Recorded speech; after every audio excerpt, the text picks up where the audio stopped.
Welcome, all you connoisseurs of the G Camp, everything involving irregular warfare and training, firearms, you name it. Tonight, special guest, we're going to have Patriot Man on. But first, I'm going to go down and we started this with the last one. I want to continue this. We're going to talk about some classes that are coming up. First one I'm going to talk about, because it's coming up this weekend, is Team 1 Tactical Solutions. They got the one-day recce course. It's just south of Fayetteville. It's $150.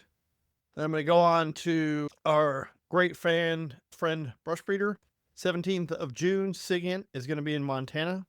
We have a TCCC class. It's going to be level 2 from 8 to 10 May that we've talked about. Intro to Land Nav will be 23 to 24 May. There's more stuff on brushbeater.store. Over at Tactical Wisdom, March 28th, he's got a knife defense class. He's also got unarmed self-defense that day as well. 29th is going to have radio basics. And then he's got a 2-day coming up, April 4th and 5th, for communications prep. April 11th and 12th, wilderness survival. And April 18th, basic pistol shoots. April 19th is personal protection for the home. And then April 24th to 26th is a large fieldcraft class for 3 days. And that's over at Tactical Wisdom with Joe Dolio. Last but not least, we have April 11th, a 4-man match with Whiskey Hotel. They also have May 9th, which will be a light support weapons course in Missouri. June 27th will be the No Excuse match. And August 1st will be a summer ruck match. That should be it until, I think, September. They have something on the 19th and 20th, but I'll get more information then. With that said, I want you guys to go out and train. And tonight, I'm going to have Patriot Man say hello this evening, and we'll get into this. Hey, everyone. How's it going? And, of course, G Lodge, thanks for having me on. It's always a pleasure to be on the podcast. Yeah, it's fun when I get other people, and we haven't done enough of these recently. Been training all this other stuff, and we're going to talk about my stupid article that I threw in your face and forced you to read and post.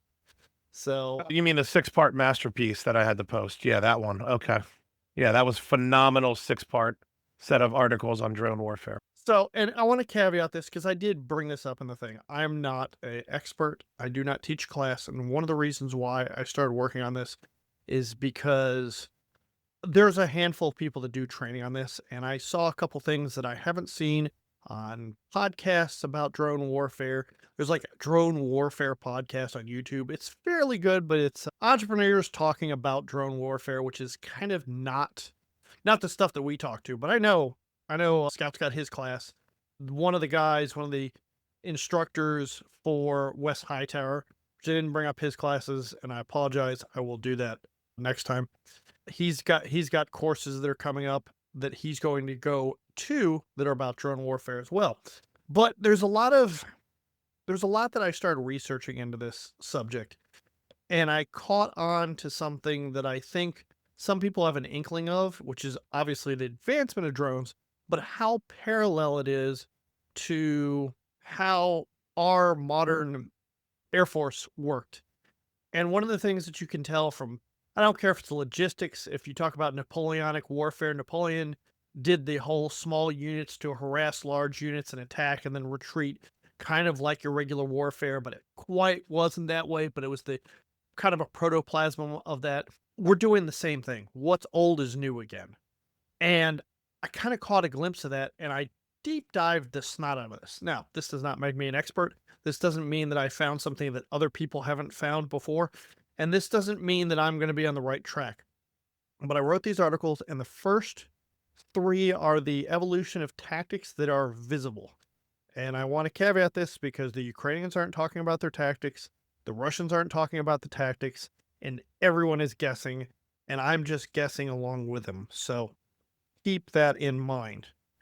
But we'll hit the first 3, and then we'll kind of glance over the 4, 5, and 6. 4, 5, and 6, and I'm going to be real broad about this. 4, 5, and 6 is a lot of knowledge that came from World War II because it came from the videos that I saw of failures. But let's roll back. Let's see here. We're going to go to the first one, the first article, and Did anything stick out to you other than like the drone history? Well, I think, number one, you hit the nail on the head where what is old is new again. You had trench warfare in World War One, and then, of course, you don't really see it for a while. Then all of a sudden it pops back up in the Iran Iraq war. And then you kind of think that's the end of it. And now what do you got yet again? It's trench warfare. So I think what was very interesting is you draw in the parallels between, coming from World War One and forward and pointing out, I think to a lot of people who didn't know that there were early attempts at drones in World War II and in Vietnam. And so I think that's very interesting to say, this is not, it's novel in the sense of how they're being operationalized in the field. But in terms of the concept, it has been around for quite some time. I mean, we all want to be able to minimize human loss in a conflict. And even back into 1942, you point out an operator could control a drone from inside a Grumman TBF Avenger using a television screen. And so I think that really stuck out. I was not even aware that it dated all the way back there. I figured development started somewhere around Vietnam, but I was particularly caught by how early this was being thought of. And in fact, I missed some crucial history points, and unfortunately, I didn't write them down, and we didn't modify the articles. And to be fair, it ended up being a 167-page master article that I ended up doing. There's more history to it, and I think there's some stuff that was predated even that war, World War II, that they did. They had some stuff in World War I that they were looking at, but they just couldn't get it to function right. And we also had the birds that would peck at the screen to fly into stuff too. So there's a protoplasm of that. So, and looking at all the stuff out there, the bomblets that they drop in Ukraine, the 3D prints are all based on a lot of the handheld bomb dropping tools that were used in World War One as well. Yeah, you were just took the words right out of my mouth because, you did bring that up, when we had those wooden aircraft and they're flying and they did have those just boxes or bags of the metal projectiles they would, trace along the drone, trace along the trenches and unleash them. And then, ironically, you have men in the trenches using small arms to try to, you know, inflict pain on that plane and take it down. And what do you see now? You see the videos of these drones dropping small grenades or small shaped projectiles, and the are countering it with, AK usage or shotgun usage. It's, 80 years later, in terms of World War One, 100 years later plus 110, you're seeing the same tactics being used. And the interesting thing with that is the ground fire effectiveness has been very, I'd say, poor in general from what I've seen. It's not that it isn't possible, it's just probably the last line of defense that you really want to use on these drones. And in World War One, because the technology was so new, nobody really had good concepts for that. I think somewhere in this article, I'm not sure, I'll scroll down. I think I got an image of the old, yeah, MG anti-aircraft sights, which they put on there. That was something they tried on World War One as well. But these fighter pilots back in the day, it started off with scout aircraft, and this is where the reconnaissance drones came in, and that's been around for decades. The Predator drones, previous beyond that, the Vietnam stuff on back. Then we move into, well, since we're up there, we might as well drop stuff, which turned into bombers, and we started seeing bomber drones.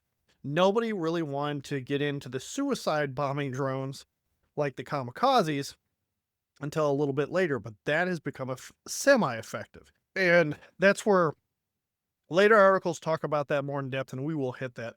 But the technology, and as I scroll down to the bottom of it, of the first article, you see a Ukrainian company called Ares that uses acoustic drone detection. Right underneath it, I've got two images from World War One and World War II that were acoustic people holding audio amplifiers up to their head to listen for drones. And that's something they're doing today because drones are hard to detect with radar.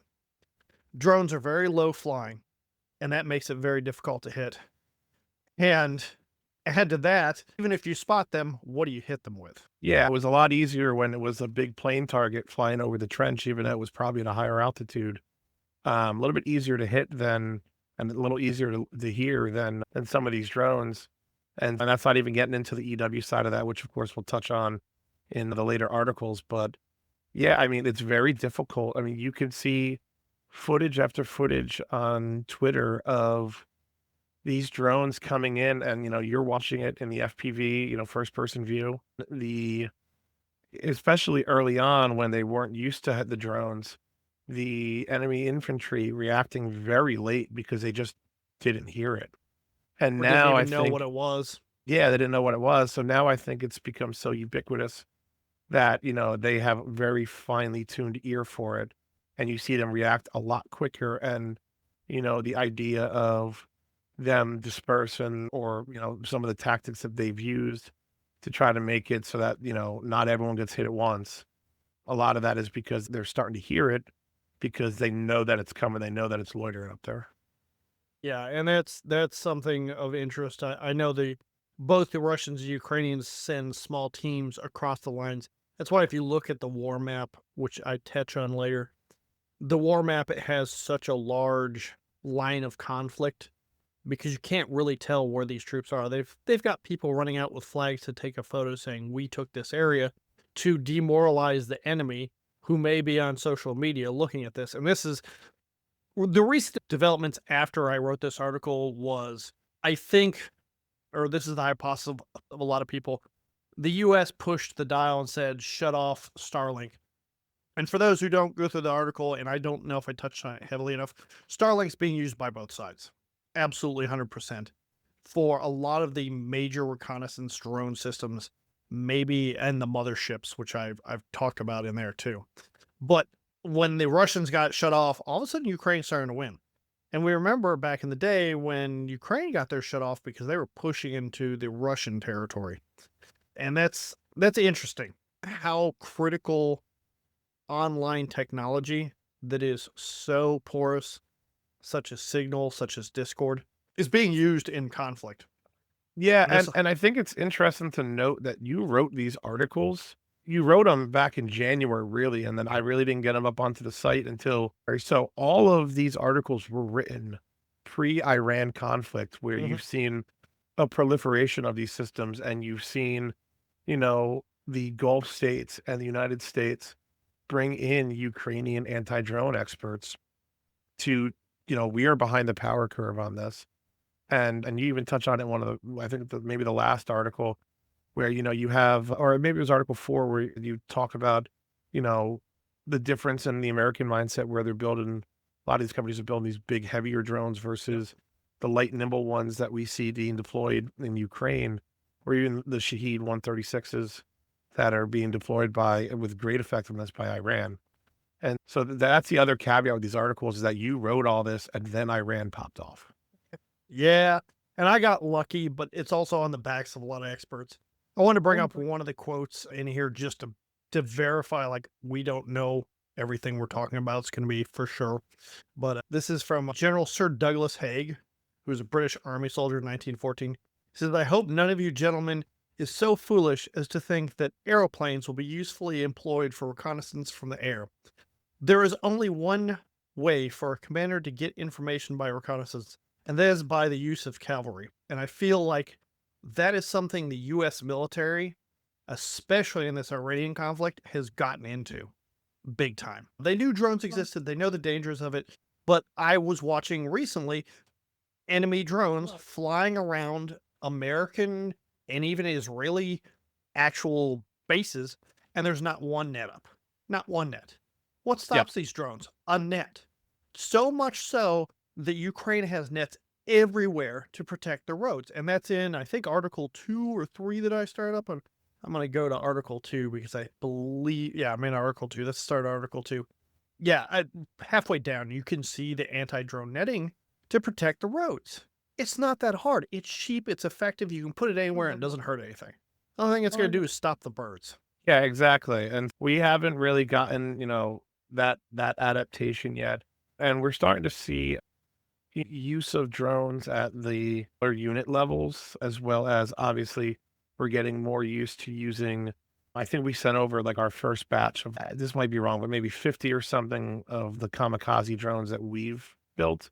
that really wasn't something that we were doing, even though, I mean, it's as we see, it's a very cost-effective way of engaging targets, particularly when you're going up against a country like Iran, whose EW capabilities are degraded, in some places non-existent. And I think that I even read an article where I think a couple, and this could be propaganda and whatnot, but that it came from what I felt like was a pretty reliable source. It just escapes me right now. Where some of the anti-drone people from Ukraine came, and they were kind of flabbergasted as to how clueless we were. Yeah, and I could see that because you're not living in the environment. We've touched on it, and watching the Drone Wars podcast, I see so many people, and they talk about how more expensive our drones are, and that's part of the problem too, is because our drones are being built by tech startups and Lockheed Martin and other places that are looking at big dollar items all the time now. A drone is going to cost more for an American to build because we have to use American parts, American made stuff. And guess what? The logistics trains from China and all these other countries that make drones for Russia and Ukraine are the same logistics hubs that we require, including magnets to run the motors and all the other fine equipment that's there. And we don't have the production now. There's microchips being produced now. We're building more plants. But here's the kicker: once our plants are built and up and running, just like today, we had an explosion at Port Arthur, Texas. We have no idea why. It's a refinery. Who would be hitting the refinery right now? Now, I'm not saying it happened, but it's one of those things. Let's pretend it did happen. That's kind of like, what are you doing to protect those sites? And how fragile is our infrastructure? How fragile are the microchips and the precious metal production facilities? Pretty high. Russia's experienced quite a bit of this. And the dichotomy of all that is we as Americans haven't really been touched by war forever. Everybody else is living in it. I'd even say some of the eastern side of Europe, the Polish and all that, that aren't engaged in the war, have enough interaction with it to know it's right there. It's Yeah, I like mean, us with drugs and cartel with Mexico. We know the drugs are coming in, but we don't live in Mexico and deal with the cartels. yeah, we've talked, and I know Scout has talked about this ad nauseum, where, how hard was it, when we had the porous border under Joe Biden and previous administrations? It's a lot easier to get some Iranians across the border and then have, one of the Chinese controlled ports on the West Coast lose a shipping container full of drones that just ends up happen to be on one of those pieces of farmland right next to a U.S. military base, because we know China's been buying up all that farmland adjacent to sensitive sites. So how hard would it be for them to just have this shipping and have it look like an agricultural site, have a shipping container on, and then be able to all of a sudden launch these drones in short order and hit sensitive sites? To these sites really have no counter drone technology. I mean, even a lot of our bases in the Middle East did not have counter drone technology outside of like CWIS or some interceptors, but some of the smaller ones still got through. And so now, to your point, we don't have a defensive posture really on the continental U.S. side, and we have a big normalcy bias of it can't touch us. And we see the sensitive sites getting hit in Russia and Ukraine. We see the sensitive sites getting hit in the Middle East. It'd be kind of foolish to not have the possibility in the back of your head of, hey, man, they could do that here, but most people wouldn't even entertain the thought of that. Yeah, the easiest side of this too is being able to. Now, there are very good companies, and I don't have them off the top of my head. I think I've referenced a few. There's very good companies that make localized drone protection systems, and we see them at the Super Bowl and everything else. They're designed to knock out the small drones and all that stuff. Because, like you said, hey, come across the border, which is still porous, but not anywhere near as bad as it was, but still, you can still cross. Come in and then go just buy off the shelf drones. Right now, I because of all the drone research I always get ads and stuff for sales of drone things. And in Nebraska, they're selling drones that are designed to spread chemicals on crops. And I wanted to get Liquid Rabbit on here because he actually flew them, but he's busy. But they can carry up to 250 pounds. They are freely available for you to buy. You're supposed to have them registered. You're supposed to have the chips for the FAA to follow them. But we know that Ukraine has de-Chinesed a whole bunch of drones. So they'll buy them, bring them in, knock out all the stuff that China's got hidden in there, and do with them what they will. China knows how to do that themselves. They could come in here and absolutely wreak havoc. Yeah, I mean, it really is a homeland vulnerability. The only thing really preventing someone like China from doing that is their economy is so desperate on our consumers that, it'd have to be a real bad situation for them to do it. But someone like Iran or someone like a South American country, whether it's a cartel or a nation state actor, to be able to pull off some asymmetric warfare and inflict some real harm on our grids, hitting some substations, hitting some refineries, and just maybe they only hit 10 sites. But that's a big psychological effect on the populace of the United States. And going back to where we started with this, we are behind the power curve when it comes to dealing with drones. And there's a lot of very promising tech, and I have no doubt that the American innovative spirit will come up with some really top-notch ideas. It's just a matter of how long is that development pipeline going to take. And how much cost is too. That's Correct. something Ukraine has seen massively. That's part of the reason why they're using drones. When I was doing my research, drones have evolved with the aircraft, but they've also evolved with the weapon systems out there. The drones originally had to be guided in, which is kind of, let's say, the equivalent to shooting an RPG at a tank. You had to point it and then shoot it. And then the Dragon missiles were the wire guided, your toes, the older missile systems that we had. Vietnam to, let's say,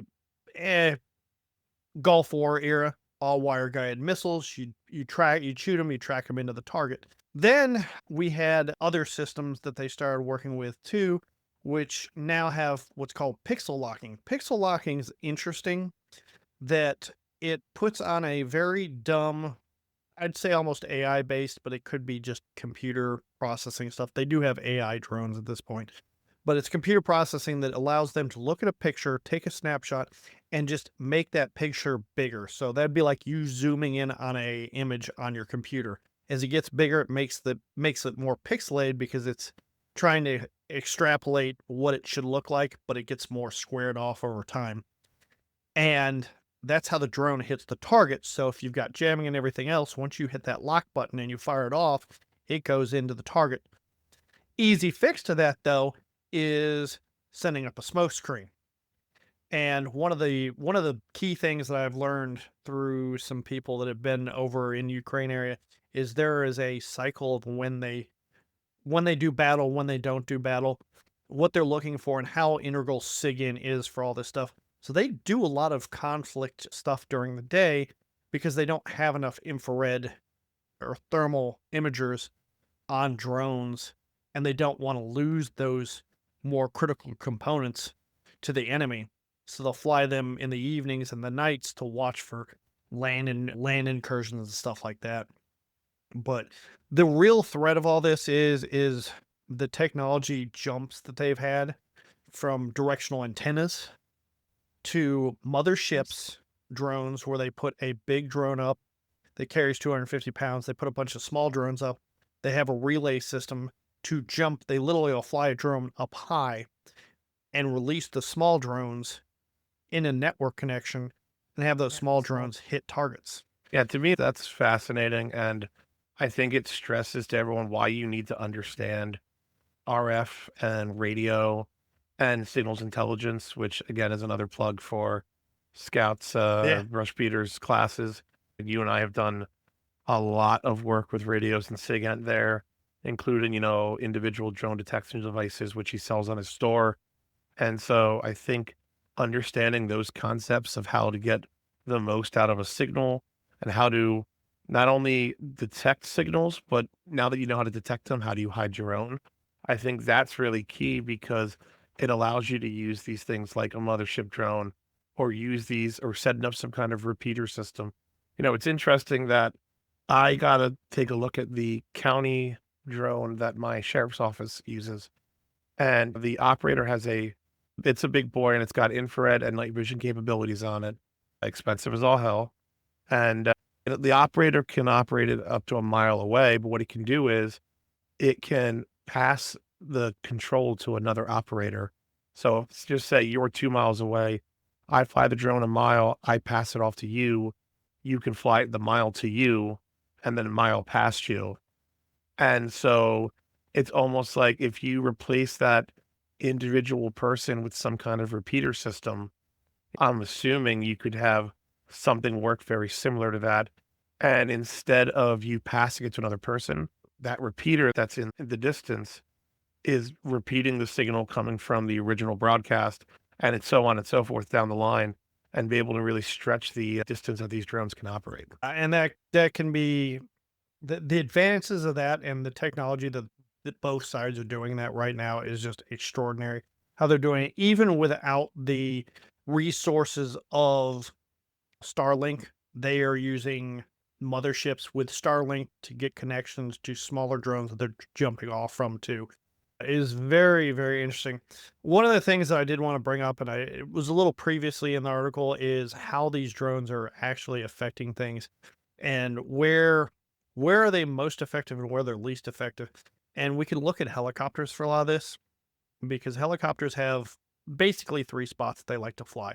They like to fly low, or they're flying the contour of the earth. So they're flying above the treetops, but they're staying low.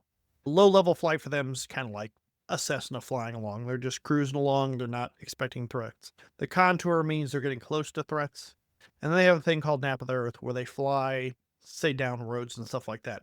The drones have the same tactic. They will fly low through trees to get to their targets too. But I wanted to bring this up because I wanted to get a little white pill for a lot of you guys. And drones should be terrifying the same way artillery is terrifying. If you have incoming artillery, they tell you to do something about it. Move 500 meters. But everybody who's been in the military knows how to do that. Do the 90 degrees, blah, blah, blah. Drone tactics and techniques to defend against them have been learned over time. Now, one of the things I did post about this was the survivorship bias, where we talked about aircraft from World War II getting shot down. Everybody's like, oh, hey, this is where we're seeing all the bullet holes, so we must armor this area. And it was really the opposite, that we should do that. And my research and people's research online that are not in the conflict are going to have those survivorship biases. But let's talk about this a little bit. So we know they can fly low. They can get under the trees. They're harder to hit. They're harder to detect. They're harder to hear. We're having to build technology to hear them further than the human ear. They're very nimble compared to a person running on the ground, which is not changed from the aircraft days. You try to run from an airplane shooting at you, good luck. And helicopters are even worse. Helicopters can pinpoint you, where an A-10 is going to pepper the whole area. The A-10 can put rounds right through you. And that's scary. But here's the kicker with all this stuff. We've got all these new drones. We've got these specialized drones. Most of the drones being flown around are not heavy bombers. They exist. They've been used. We see videos of them. But those heavy bombers are sent out for specific targets after the reconnaissance has hit them. And we've learned from World War I and then into World War II, where there's a manual, how do you hide from aircraft? Well, you hide in the same way you do as you would with drones as well. It's the same technique. Stay in the woods. Don't leave trails. Don't do all this stuff. And what becomes harder is you've got a drone that can get lower to the ground. More modern technology means you can spot things better and see things. And that is more detrimental for the average infantry soldier out there. Yeah, I would agree. So two things. One, quickly going back to the helicopter thing, I just literally watched a video on Twitter of a Ka-50 Russian Ka-52 getting taken down by an FPV drone, damaged it, and then went down. And then the crew, again, they're aircraft crew. They're not on the ground infantry. They're kind of just standing next to the aircraft, and a second drone came in to finish the job on the pilots. So yeah, that is a threat to them. And to your point about the small drones, they are the biggest threat. But I'll tell you, I was playing OPFOR at the last Scout Recce course I was at, and one of the guys brought his FPV drone. And so we're doing for the Scout course, it was the third day practical exercise. And so he had his FPV goggles on, but I could see on his phone what he was seeing. And, I know the layout of that land. pretty damn well. And so he said, I don't know where I'm going. You just direct me and I'll tell me when to stop, to start, where to turn. I said, all right, cool. I like this. And so I tell him, go forward, stop, pan down. It didn't have any thermal on it. It was just a regular drone. I'm going to everywhere that I think the students could be at. Go to the left, go where the intermittent creek bends and there's a little off into the field, not there. And then I go to the road, the range road, and I get them down to like 8 feet. And I'm like, I don't see anyone. This is crazy. Well, I didn't get low enough. If I had gone down another 2 feet and panned to the right, I was told later that I would have seen about 13 of the students frozen in fear, the really thick cedar trees, but I just didn't get low enough to see them. And so it's the only student class I've ever seen where I didn't detect them before they opened up the engagement, which really made me mad. I didn't detect them on SIGINT. I didn't detect them on anything. But that was one of the, and that's my inexperience with the drone. If I would have known to get, hey, 4 feet off the ground, I would have seen them. So Well, it's no, funny you bring up those small drones. That would have been a huge threat. Their whole op would have been blown, just because of that one small off the shelf drone. If I knew how to take that drone and utilize proper tactics, utilize it in the right way. but you had all the advantage. You knew time on target. You knew when they were going to hit. You knew their target. Take that and then spread that across a county. Spread Absolutely. that across even a town. How many drones do you have? How many drone operators can fly this without crashing in? Yeah. The kicker on top of this too is we're seeing, and I'm sure this is going on and it hasn't been discussed, but with Ukraine, there's every GPS, Glassnose, blah blah blah. I can't remember all the different ones. I know the Chinese ones. I can't remember the Chinese name for theirs, but Uh, Glassnose and GPS is down. yeah, GLONASS, and Yeah, it that's starts with a GLONASS. B. I can't think of the name of it. I have systems to hit all three, but here's the kicker. It's jammed so bad that the pilots, the drone pilots have to navigate by map, by land nav, and they need to know where they're going. So a lot of these drones are popping up a little higher than they're supposed to be in the first place, which is allowing people to catch them both by signals intelligence because it is still line of sight, and you may not detect the drone operator. Now there are systems to do that. They actually have now drones that go out and lift up and do just totally receive stuff and hunt down the drone operator. It's called Archer. It's a really cool thing, but it's just signals intelligence with fancy antennas. It's nothing you can't do at home. It's going to take you longer. It's a little harder, but you can still detect the drones before they get there because the drones are transmitting. And they've tried to correct this by putting antennas with a directional antenna pointing back to the operator. Here's the kicker with that. When the drone's got to turn or goes the wrong direction, how do you turn 180 degrees with a directional antenna and not lose signal? So they're having that problem. That also comes down to the tethered drones, the fiber optic Yeah, run the ones. fiber optic They show. snap those all the time. They are less effective in certain ways because of how hard they are to operate, and it takes trained professionals. This is like shooting. This is like shooting any gun at long range. So I can take anyone, I can take them out to scouts course, and we used to do this in scouts course. You'd go out and you'd shoot day one, and you'd get that confidence built. Most people knew how to operate guns, but like you'd go out and get like some basics. And that's where I met Patriot Man. I ran some optics that were really cool, and that's my first article. Same thing with the drones. You got to learn your stuff. You got to learn how to do well. And if you're using kamikaze drones, somebody coined the term huck, which is like hunter killer, cheap drones that fly out and destroy stuff because there's so many drones out there. But when you're blowing them up or changing stuff or you're running a new one, anybody who's driven a car, worked on machines, everything works a little different. So if you're destroying your drones all the time, maybe that one drone flies a little to the left, to the little to the right. And that's probably saved more people's lives than I would venture to guess we'll ever find out. Yeah, I mean, you could see it sometimes particularly in the small FPVs where, it's a narrow miss because as they got close to the target, something happened. Or, maybe that heart rate got a little bit too high on that operator and they just thumbed that joystick a little bit too far to the right. I'm not saying they didn't cause a casualty, so like a walking wounded or even someone who needed to be really CASVAC'd, but Um, Somebody just rung their bell and made them retreat. yeah, dude, just sitting there, can't hear anything because they had an explosion go off right next to their head. But yeah, they are very much a little bit different. And so I have a drone. I've, I think I've hit more trees than I've had minutes in the air. I'm terrible with drones. And this is in a big open field. Yep. And then I just made the mistake of flying over the woods, like the edge of the woods once. And I'm just lucky I found it and was able to had enough blades to replace the ones that broke. So I can say from firsthand experience, it's a lot. And if you want to have an idea, I just posted an article today from a good friend of ours, Be Prepared, and he wrote an hour of the drone ISR course that Ooh. Brushbeater and Madman just ran. And he doesn't give too much away, but you're going to read it and be like, I really need to take this course I've because wanted to take that course. so do And I. I'm going to take the next iteration of it. And then he even has a YouTube video of them using a drone in class to thermal drone, which is pretty cool. So I'll find that and post that on AP as well, AmericanPartisan.org for those who don't know. And yeah, no, it really is. It takes practice. Like the guy who was flying the drone when I was looking at the view, I would have crashed that thing in 3 seconds. But I was able to just say, hey, I know the land. Hey, go here, go there. Yep.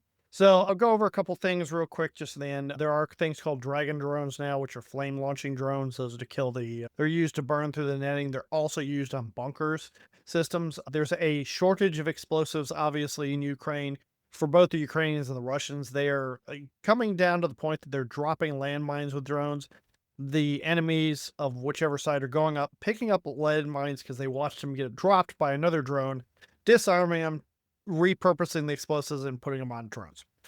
So that's why we're not seeing some of the major drones, the heavy lift drones that they use. And I think they're called Baba Yagas, but they can put a 155 shell on the bottom of those, etc. So that's your other large drone style. That also could be a reconnaissance drone, a large one. There's a mothership drone that we talked about, and then there's also the air-to-air drones, and that's kind of a proliferation of technologies when they came out. Same thing, World War One. Recon aircraft came out on both sides. Then they just started to shoot at each other with little pistols, and we saw at times recon drones crashing into recon drones initially in 2014 time. This is before Ukraine was Ukraine war proper. It was the conflict between the two nations building up. And then they got the bomber drones out. We can kill a lot more people from the air. Then we started seeing fighter drones, and the fighter drones have everything. Ropes hanging down them, net throwers, you name it. They have put everything on this. So that's out there. And I talk a little bit about the naval drones, and I do hit up the ground drones a bit, the comparison to the World War II Goliath that the Germans created. There's so much more to go into that, and I'm going to skip over that stuff because that's more historical stuff, but I did want to touch on the failures and thought because Patriot Man, you brought this up earlier, and I think this is critical to our military thinking, and it pisses me off. I'm going to give my kudos to Sikorsky, and this is probably the only one that I will. They took the UH-60, took off the pilot, and turned the helicopter into a cargo drone. So we've got a UH-60 Black Hawk. It's drone. It's easy. If we lose it, no one dies, and you can get your supplies to where they're going without the possibility of losing people. You can also automate your logistics that way, which I think is smart. And that's a big, big drone. That's massive. And you can set up with satellite communications and everything else. The problem is you start looking at Lockheed Martin and Boeing, and every other one of these drones is massive. The Marines got smart, and they have a Rogue One strike drone, but those things are $70,000 per unit, and they've got a 5 to 10 kilometer range, which is already the range that you see in Ukraine from both sides with their small drones, and their payloads aren't much more. There's a balance to all this, and I'm sure, like you said, technology will get to the point that we probably outpace the other drones, but at what cost to the American citizen? Do we have enough in time? Is this going to be the M4 Sherman tank versus a whole bunch of T-34s, or is this going to be, oh, we made one M1 Abrams, except for everybody's got a tank and everybody can shoot at it. That's where does the technology outpace the expandability of your logistics to get these things out to people who can actually run them? Yeah, no, it's so it's interesting because I think he's doing it right now, and companies doing it wrong. Mhm. One of the ones I think is doing it right is Enduro, who anyone who's a nerd knows that was the name of the Aragorn sword in Lord of the Rings, Flame of the West. It was forged from Narsil. And so what's interesting is that they have a couple drones. Like for example, they have the YFQ-44A Fury, and they just did something the other day where they were able to update the AI in mid-flight, which is really cool. But what it is, it's classified as a loyal wingman drone, and I'm reading straight from an article here on dronexl.com, or dronexl.co, which I have in my RSS feed for a lot of drone news. And basically, what it is, it flies in coordination with like an F-35 and F-22. It helps targeting, surveillance, and air-to-air combat, and also could be in a position where if a missile's coming in, you can direct the Fury to basically pull a Marine 2 sacrifice from, I forgot the name of the movie, and just fly I in know front what of you're it talking about. yeah, Yeah. and take the missile. And so that's a Might be spot. how that F-35 survived. Yeah, it could be. We don't know if they're in deployment yet. The first completed flight was October 31st, 2025 on this, according to this article. So in that case, when you have a drone that's purpose-built to defend something as expensive as the F-22 and F-35, Yep. cool. All right. I get spending the money on that. That is very specific. However, some of these other ones, I don't think the cost outweighs I don't think the capabilities outweigh the cost. And I think that it's your typical DoD contracts being DoD contracts and saying, "Hey, Dram everything on there that I possibly can, get look cool yeah," and you for the kind of bring this up purchaser. about Russia and Ukraine, where the Russian drones are way more kind of plug and play, and that Ukraine has a little bit more of a cottage industry in drone development. And so I think that the big aerospace and defense technology companies are those drones will have a purpose, and I think they will have a purpose 10, 15 years from now, but we need something in the interim that we can deploy quickly and cheaply, like the Shaheeds. And I Yep, think that that's that's reliable. yeah, and I think that's where there's a We gap in our have a capabilities. Shaheed clone. We actually cloned their Shaheed drone. We put little upswip wings on there for better flight capabilities and stuff like that. I've seen those, and those are apparently out. That might be the ones that we shipped over there. Okay, yeah, so that would make sense because I mean that one's pretty combat Good one. proven. Yeah.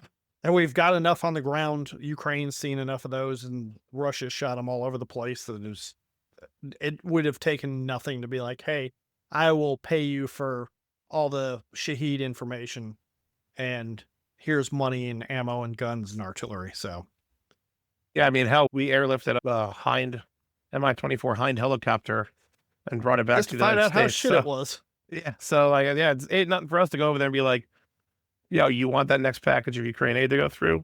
Yeah, you got to collect us like 2 dozen, like it's a quest. Collect us like 2 dozen Shaheeds, and then you'll get your money. And then we just looked. Oh wow, look, this took all the thinking out of it. Let's just copy this. With Yeah, which is how we should do it. But I'm gonna touch on Article 4 real quick. The reason why I'm not gonna go deep into this is a lot of this is being taught in brush beaters classes. It is the core foundation of the scout course, and it is everything you should know. But I'm gonna bring up the principles on this 'cause this is my little write-up of a World War II concept back in the day, and I changed it for the drones and kind of tweaked it for this model. One of the quotes that I got is, "If the enemy can't find you, they can't hurt you." And that's TM 5-265 from the War Department. Now we're back to the War Department, but I'm talking about the old one. Principles. Detection of drone is king, which obviously you should know this by now. Personal camo is extremely important. Every piece of kit should be colored correctly and proper litter attached. I use their words because you need to think, if you're in an urban environment, maybe you put trash on your gun. Stop keeping your damn gun black. Unless you're going to sell it to some other person or to a FUD, paint your rifle. Paint your primary rifle. Keep a couple cans of spray paint around. Ghillie style suits won't remove your signature, but can help confuse the enemy. And this is extremely important in drone warfare. We see the obvious people. We see the guys walking along the roads, packing gear, standing out in the middle of fields. What you stop seeing is a lot of the concealed people moving around. Once in a while, you'll get a good drone attack. They're flying high, they look down, and they see people walking through a field. They're camouflaged up for that field, but because of their angle, they can see them. So something I was taught is like when you're dealing with canine units tracking you for seer, you don't necessarily you'll never really confuse the dog from your scent. It's confusing the handler. And if you think of that drone as the dog and the handler behind it, if you confuse them enough, you might survive. So number 4 is group of soldiers are easy targets. Diffuse and disperse as much as possible. And still having your cohesive fighting capabilities, but there's your risk and reward. How many people can you put in one spot? If P-Man dropped down 5 feet, would he smoke 15 guys, or did they get to move on to the target and actually destroy the target and your FPV drone was useless? Moving out of cover will get you killed if someone is looking. Stay away from lines of drift. This is a big thing on... How many times have you been told that by Scout? Basically, every time that I have done a course as Op 4 or student done that. Yep. 6, any obstacles can save you from trees to buildings. And this is something that they did in World War II for aircraft. It's the same for your area. Now, if you live out in the West, you live out in Utah, and there's not very many trees and it's scrub brush, it's a lot harder to hide. But you go out into the East Coast and there's trees everywhere. Guess what? You can tie those branches over. You can make it damn near impossible for a drone to get in easily.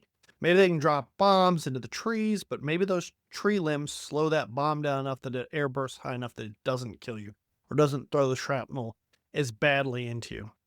Maybe it still does, but you think about that. 7, shooting at a drone is your last desperate resort. And I say this so much because you have to stop, aim, and shoot at a moving target. And most people aren't good at shooting at moving targets. And I see it over and over. Ukraine, Russian. When they start shooting at targets, at these drones, 9 times out of 10, they end up dead. I will tell you that smoke is a big survivor. There's a little bit of information on the deaths, weekly deaths from Ukraine through the dates that I've posted. I've got links to delayed explosion of a drone flying in a trench from a non-concealed trench entrance. Whole bunch of videos on there. And then I have the pictures of the concealment. Basic concealment. So just number 4 is for your personal work. And I get all the way down into talking about the IRA from the 1980s, walking along in urban environments. If you're in an urban environment, that drone's flying around trying to find the enemy and you don't look like a soldier, guess what? It's really hard to hit you.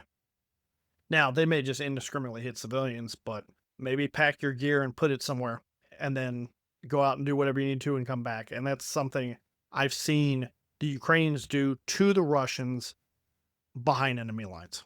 And hide sites and supply drops are a thing. Being able to, in an urban environment, hit what you got to hit and then melt back into the background noise. It's important because depending on, who the aggressor is with the drone, indiscriminately hitting civilians or, even if, people who may not look be a like good idea civilians, for them. may not be a good idea if they're trying to win the hearts and minds. So, the ROE is going to be a little bit tighter when you're operating in that environment because you don't want that collateral damage and those civilian deaths. So absolutely, that's one way of doing it. Walk like you're normal, get your stuff, hit it, ditch it, and then walk back out like nothing happened. Yep. I talk about some of the new cool camouflage. Basically, they're thermal resistant outfits that people are walking around in now that cover their body. They have their little night vision monocular sticking out. Everything from, I think, Op 4 getting smoked after using a thermal drone to search for ambushes. That was a little thing from Brush Beater's class. The Op 4 did not see the thermal drone. So just how that operates, everything out there. Remember, weather is also super important. These drones can only fly in so much weather.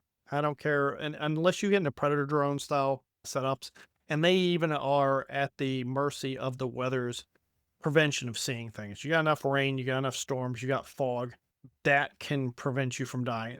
Somewhere in this article, I talk about smoke and the survival rate, and I can't remember what the increase in survival rate is, but it doesn't matter if it's a burning vehicle or you pop smoke. Smoke prevents these drones from getting a good hit, so they may fly right by you and hit the ground. So smoke's on the table, boys. Absolutely. And I think thermal, having something to defeat thermal, it has to be consideration not just for drones, but for Where you're just staying. engagements in general and staying alive. Yep. Scout put an article out either yesterday or today about Stano, thoughts before and after.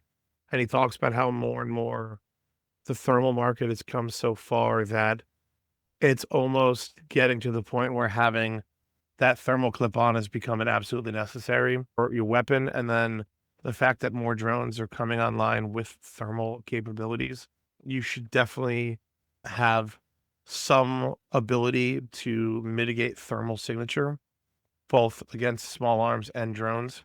So I think that one is really important, for the other drones.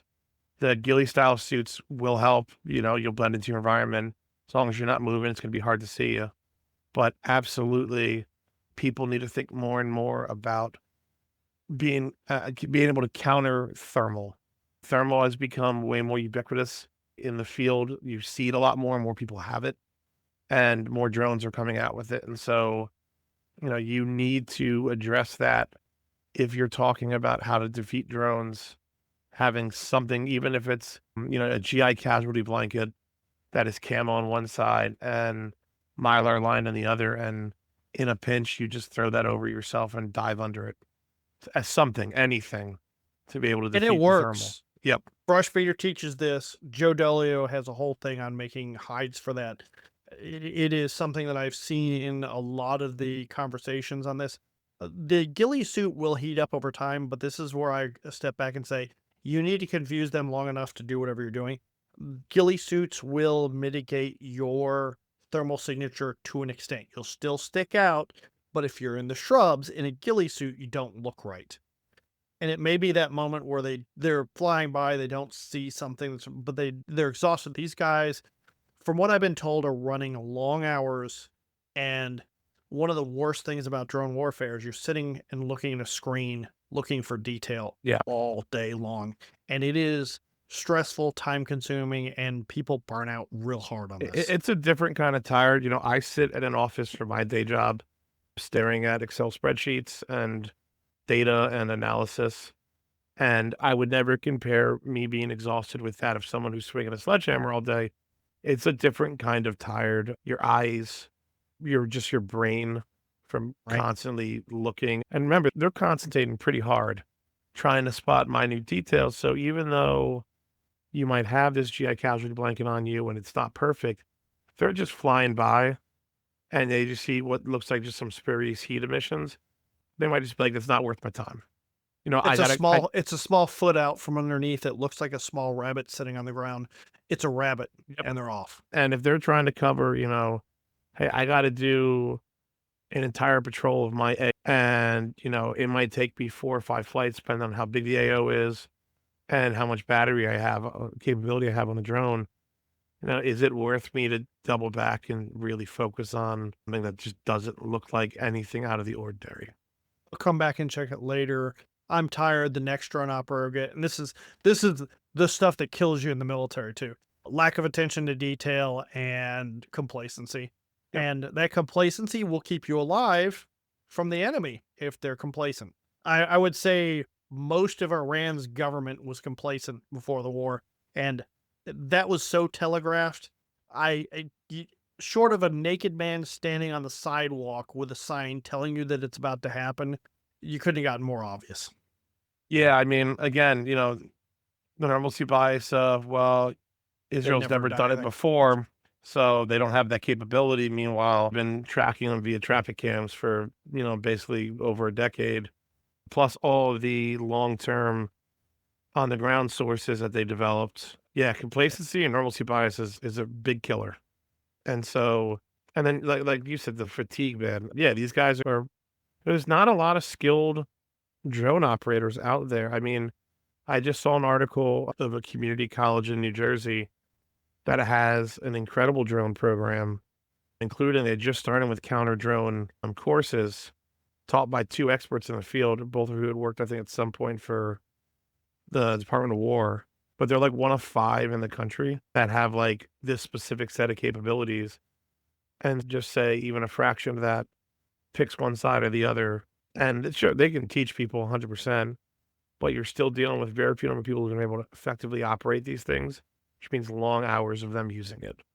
So just being able to break up the signal just a little bit, break up the shape a little bit, is definitely going to be, a big difference between life and death. And I'm going to step into the vehicles because I want to run through this real fast and get to the last part. I'm not going to deep dive in this. This is very military centric. This is not on the partisan side.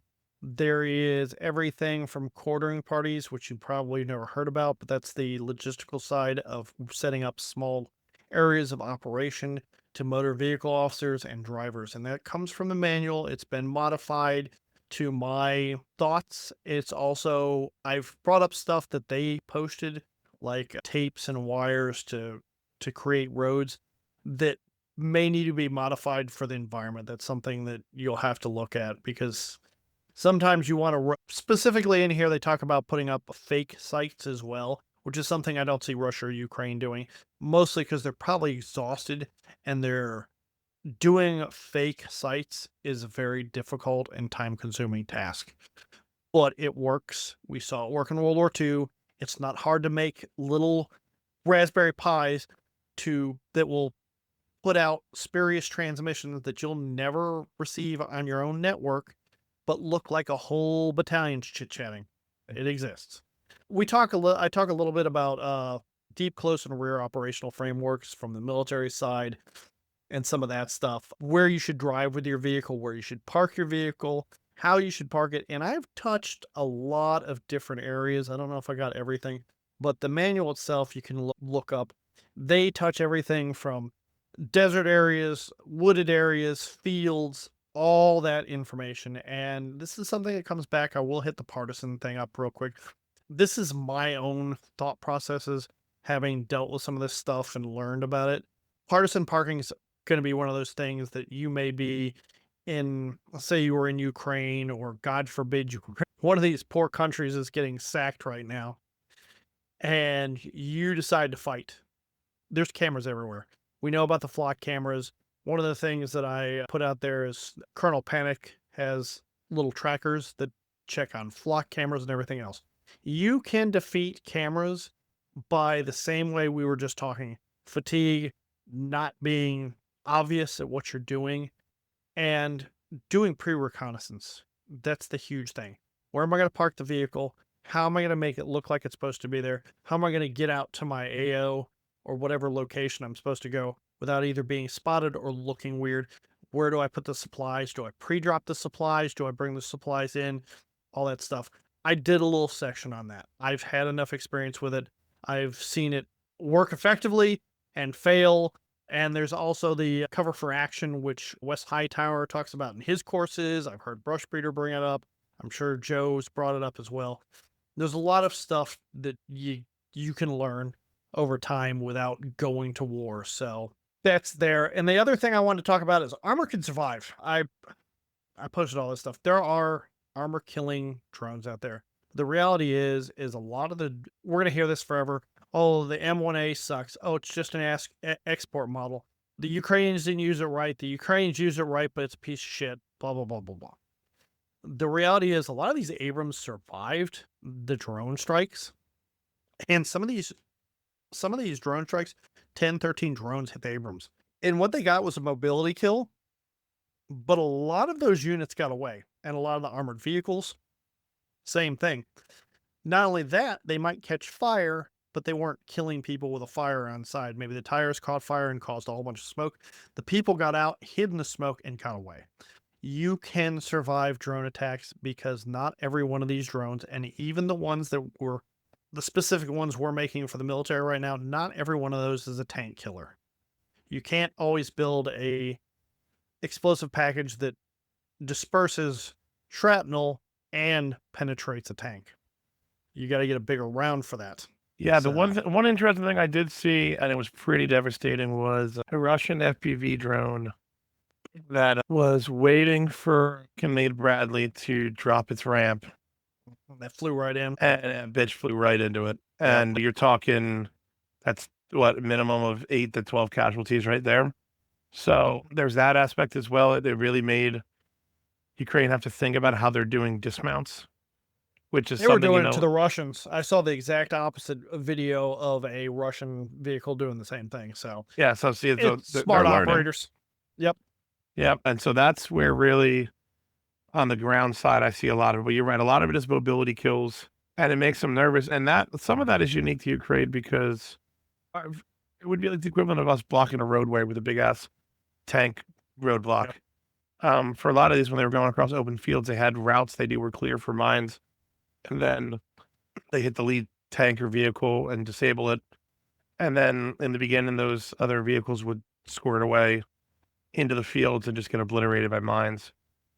I mean, I remember watching a whole Ukrainian frontal assault of like a dozen vehicles, and I think like they ended up retreating, and there's maybe like 4 of them left because they were either hit by drones or they made them panic and they drove into the minefield and hit mines. It was a brutal, brutal attempt at an advance by that Ukrainian unit. Yeah. And it's seen on the Russian side too. Last part of this article, we talk about EW smoke again. Smoke is a massive game changer in this environment. Rheinmetall has 40mm smoke systems that create both a visual blocking and a thermal blocking layer. The only difference I would say is a lot of these smoke systems are designed for a lateral spread instead of an all-encompassing spread, and that's probably what we'll see the future of APCs and tanks having is smoke screens that pop everywhere instead of just in front of them so they can back up. But it has worked. They popped smoke and they backed up. I'm going to go on to the number 6 because it's getting late and I don't want to be here forever. I outlined the camouflage for bivouacs that they talk about. Bivouacs are temporary locations, but this also falls into TCCC. At the end, I talk about a little bit about how the medical side of stuff was done in World War II, and they dispersed their stuff as well because the enemy was dropping on anything that looked like a target. I will say this, I'm sure Germans dropped on medical people as much as we probably did to them. It wasn't a consistent thing, but it happened.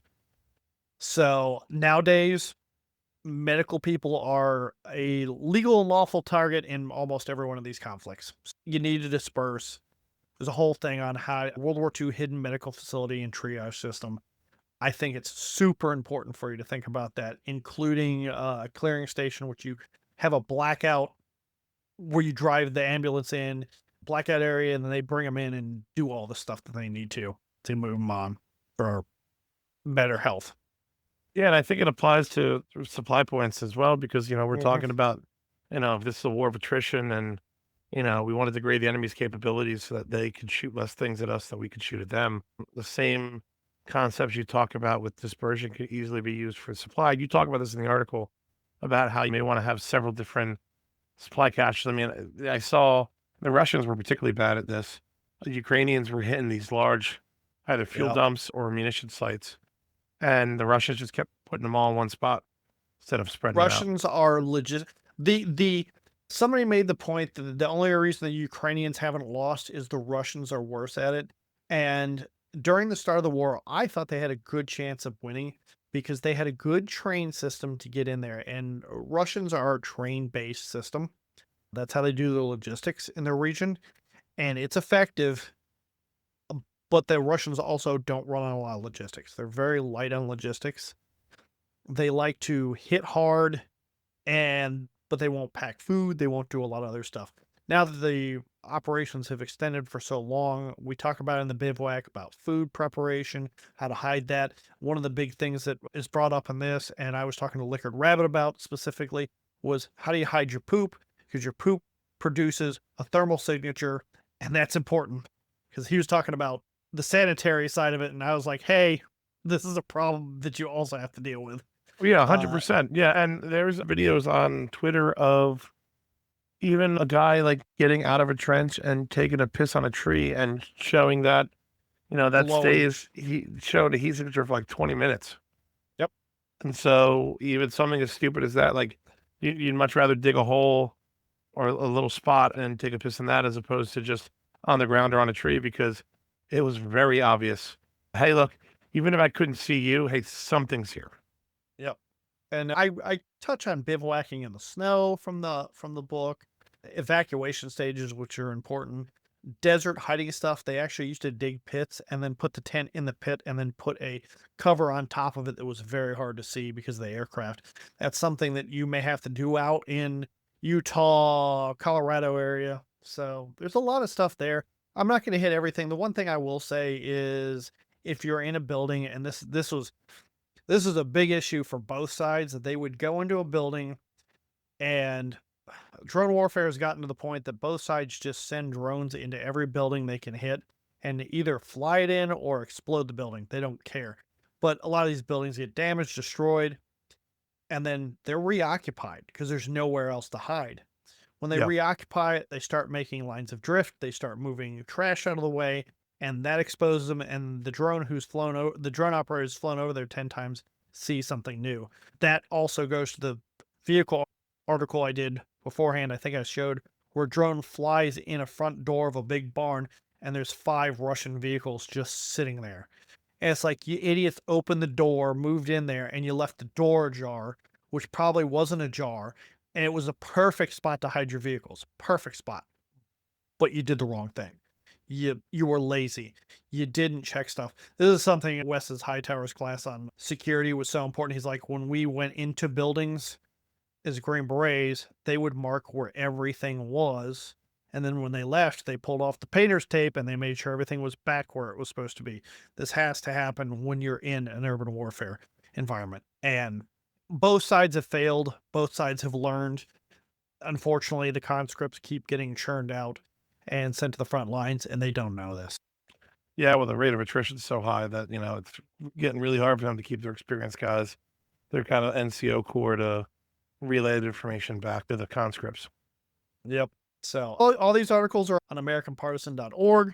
Brushbeater's been putting out some major articles that I've been trying to keep up with, but of course, like always, he loves to write and publish stuff, and then he'll go silent for a while, so I'll catch up one of these days. Look for anything at G-Logistician. It's the first few articles, and you'll see coming off the shelf on here, but that's where they are. Anything else that popped in your mind that you're like, oh, I should talk about? No, like I said, I think the articles are really comprehensive. We covered a lot of it here, but there's a lot of stuff that G-Lodge goes into more in depth, whether it's historical or some examples of real world. There's a lot of embedded Twitter links, whether A lot of videos, almost all of its videos too. yeah, and some of them I could embed the actual video in the article. Some of them, depending on what the settings of the user was, I couldn't. But there's a URL there, you can open it up. And it's just very surreal to kind of watch this drone evolution happen in real time.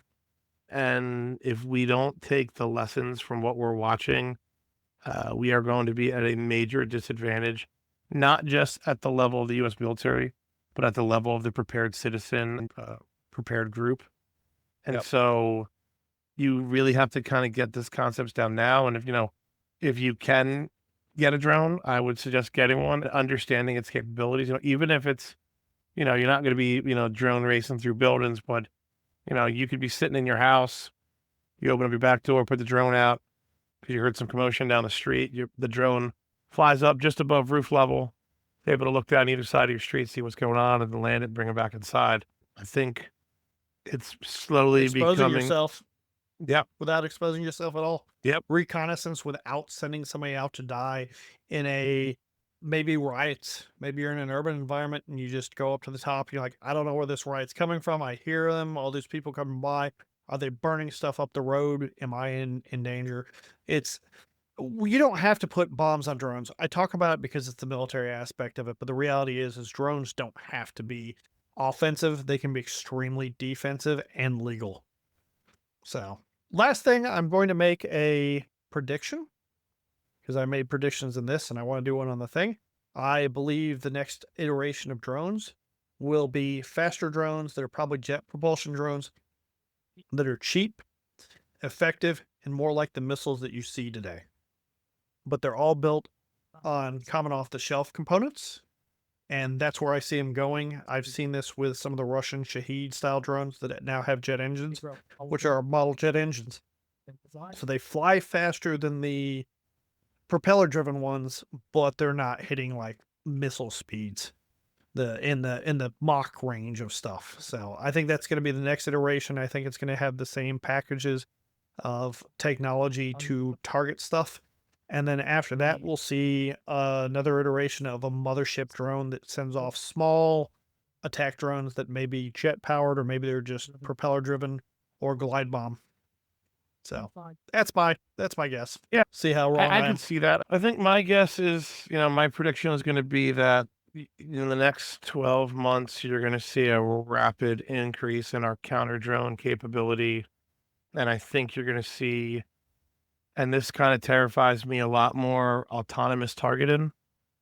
Smoke, smoke, smoke, smoke, smoke, Yeah, smoke, smoke. and I don't that terrifies me, the idea that you can have an autonomous unit targeted someone.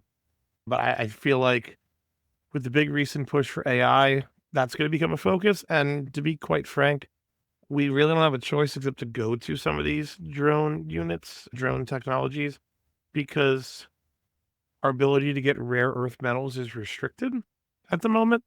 And so a lot of these more expensive, larger systems, I think it's going to be harder and harder to make them. So I think Yep, just out bottlenecked. of necessity, you are going to see a large increase in the number of both reconnaissance drones and suicide drones and payload drones.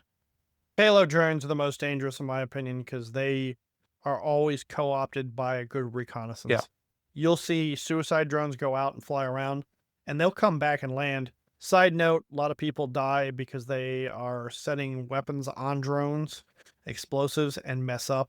And one of the big things they learned in Ukraine is have a munitions loader. Just like the pilot doesn't load his bombs on there, he checks to make sure they're okay and they're set properly, but he does not load the bombs. There are specific people to handle that. So that's lost a lot of Ukrainians and Russian lives because there's just not enough people. The drone capability of pilots is very low. Knowing how to play with explosives and not blow yourself up is even more low. And that's something as a concerned prepping citizen, you probably will never be able to learn. You'll have to know somebody who's in the industry. So that's why I think is a prepping society. Your defenses, know the defenses against these things, understand how they're operated against you, and set up your SIGINT style stuff to know where stuff is and know how they operate and use them as a reconnaissance. Yep. I think that's pretty well said. So I'm going to close this up tonight because it's getting late. Keep your shovel sharp and don't be a loot drop, especially don't be one after a drone hits you. Absolutely. Good night, everybody. Take it easy, boy.